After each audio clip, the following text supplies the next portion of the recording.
we also have people in this community that have things they are doing. Some people are launching projects, they're launching courses, but there's that resistance. They're not sure when should I action on this, and when should I call this a business? When should I call this an idea?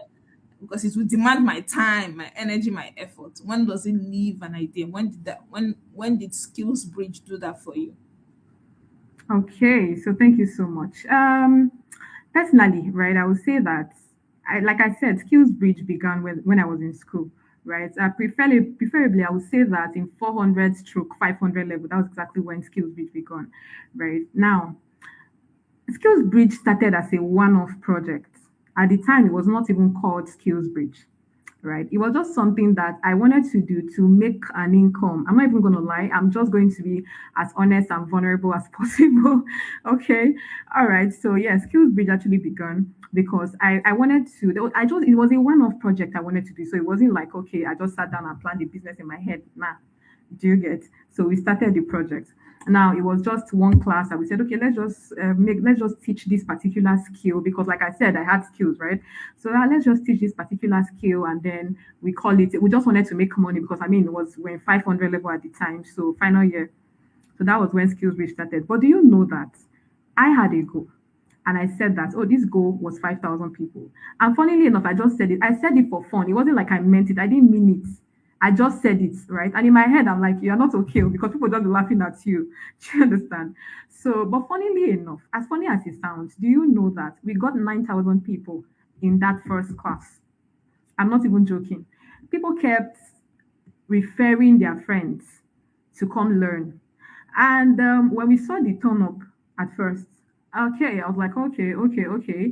And then after the class, people started saying, oh, when is the next class starting? Because it was so impactful. And I thank God for that, really. It was highly impactful. People started saying, oh, when's the next class starting? A mom will say, I want to add my children. Do you understand? A dad will say, I want to add this. So it was just like that. Oh, when's the next class? When is the next class? So we felt like, okay, you know what? Let's do this again. Right? When we do this again, then we'll call it a wrap, right? So that was how we held the second class. But guess what? It just kept growing. From the second class, we got about over how many thousands of people again. And people still kept saying, oh, I want to learn this skill. Do you guys teach this or that skill? Do you teach this skill? Like that. So that was how we're able to say, okay, and this is not just an idea anymore. We need to go into it practically and full time. So that's when it began to really, really have my attention, my commitment. Do you get? Because at this time I knew that oh, there's actually this skill gap that we needed to solve. So skill bridge was not really, and that was how we, registered. We became skills bridge, registered the name, and registered the business and all. So yeah. So it wasn't something that I just sat down and I said, okay, I wanted to do this. I know that there's a gap here. I wanted to know it was a one-off stuff, right? That became a full-blown business. Mm-hmm. One thing I wanted to ask is, were you also ready for it? Because I think that's some of the challenges that people have. They think that they need to plan out the business and already prepare, and people are already registering companies when because you had a demand, right? Do you Mhm. think you were even ready for it when it happened, or it's just something that happened on you while you were just like solving this problem? Okay. This is a beautiful question, right? And honestly, I don't think that any founder is 100% ready when they want to start up something, right? So I wasn't 100. I was not even ready, and it wasn't something that I just sat down and planned that. Oh, I want to build a business, like I said. So I wasn't ready. And if you know me so well, you know that I used to be very shy, right? So even now, Sam, I'm not ready because I don't like people. I don't even want people to know me. I just want to be on my own. I just want to be in my space. I'm very reserved.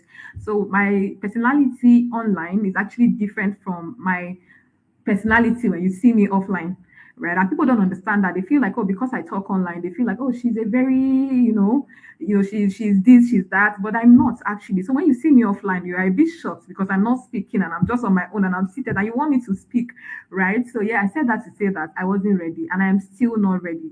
But then I just started anyways because necessity is laid upon me, right? And it's beyond me, it's beyond how I feel, it's beyond whether I'm ready or not. I just have to do it because I need to do it, right? So I see the impacts that we make as skills bridge. I see the life-changing opportunities, testimonials that we get every day. So even at days when I'm exhausted, I had the testimonies, the testimonials, the reviews, right? Life-changing opportunities that people would come to share again with us. Oh, your courses, this was what your company helped me did. This was what your company solved. Do you understand? So yeah, it's beyond me. So yeah. Thank you for saying that. I think this is just a proof that necessity is the mother of all invention, right? Start with your Mm. own problem, even though you might start off as a one-time thing. You don't know where that project is going to, and you can just keep on going and going, and you stumble into a business, right? And you would impact as much people as you never even intended to reach.